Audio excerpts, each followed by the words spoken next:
I love you అంటూ చర్చలకి సిగ్నాలు ఇస్తాడు. సిగ్నాలు ఇచ్చి మార్పులన్నీ దోచుకుంటాడు.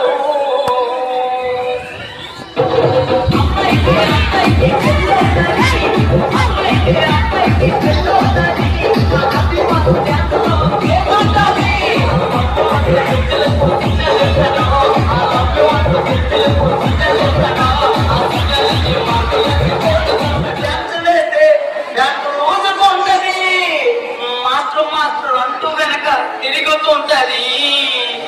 తిరిగి తిరిగి ఫైనల్కి చేరుకుంటది.